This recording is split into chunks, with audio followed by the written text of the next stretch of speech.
একটা মানুষ যখন মৃত্যুবরণ করে এই মৃত্যু ব্যক্তির সাথে তিনটা জিনিস কবর পর্যন্ত যায়। কয়টা জিনিস যায়? তিনটা জিনিস। قال رسول الله صلى الله عليه وسلم يتبع الميت ثلاثة فيرجع الاثنان ويبقى واحد। নবীজি বলেন মৃত্যু ব্যক্তির সাথে তিনটা জিনিস কবর পর্যন্ত যায়। এক নম্বর ইয়াতবাউহু আহলুহু, তার আত্মীয় স্বজন, পাড়া প্রতিবেশী, মহব্বতের লোক কবর পর্যন্ত যায়। যায় কি যায় না? দাফন করার জন্য কবর পর্যন্ত যায়। ওয়া মালুহু, নবীজি বলেন দুই নম্বর হলো তার আংশিক কিছু মাল।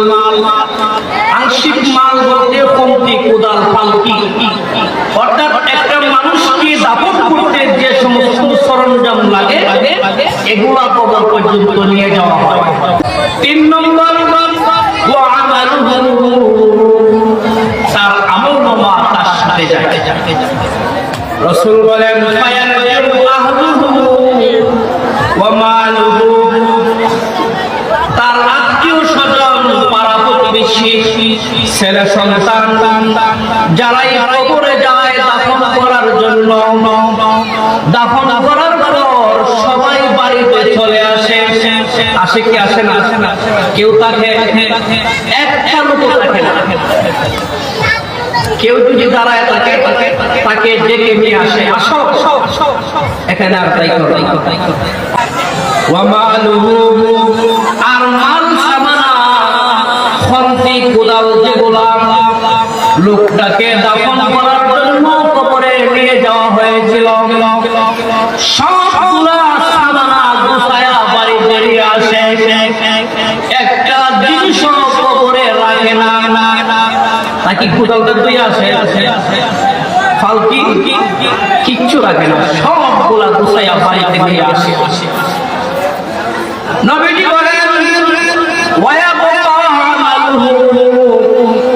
একমাত্র তার চিরসাথী হয়ে থাকবে তার আমলনামা। সাথী কি হইল? আমলনামা। আমলনামার মধ্যে যদি নামাজ থাকে, আমলনামার মধ্যে যদি রোজা থাকে, আমলনামার মধ্যে যদি সৎ কর্ম থাকে, এই সৎ কর্মগুলা তখন কাজে আসবে। এই সৎকর্মগুলা কেমন কাজে আসবে? তাফসীরের কিতাবের মধ্যে লেখেন যারা পাঁচ ওয়াক্ত নামাজি, যারা রমজান মাসে রোজাদার, যারা সঠিক পথে জীবন পরিচালনা করেছে, যারা আল্লাহর হুকুম কবির তরিকায় জীবন পরিচালনা করেছে, এই লোকটাকে কবরে রাখার সাথে সাথে তার নেক আমলগুলা একটা পাখির সুরত ধরিয়া তার দুই ডানা মেলায়া তার সিনার উপর এরকম বসবে। সুবহানাল্লাহ। পাখি বসে ডানার নিচে এই লোকটাকে ঘুম পাড়াবে, আর পাখি আওয়াজ করবে তোমরা খাড়া, কিসের জন্য আসছো? এই লোকটা দুনিয়ায় থাকা অবস্থায় এক ওয়াক্ত নামাজ ছাড়ে নাই, রমজানের রোজা ছাড়ে নাই, সদা সর্বদা সত্য কথা বলতো, সদা সর্বদা মানুষকে সুপরামর্শ দিত, হক পথে জীবন পরিচালনা করেছে। আমরা আজকে তার নেক আমলগুলা পাখির সুরত করিয়া তার কবরে আসছি, আমাদের ডানার নিচে তাকে ঘুম পাড়াচ্ছি, আরামে ঘুমিয়ে রয়েছে। কোনো কিছু জিজ্ঞাসা করার হলে আমাদেরকে বলো, তার পক্ষ থেকে আমরা উত্তর দিয়ে দিব।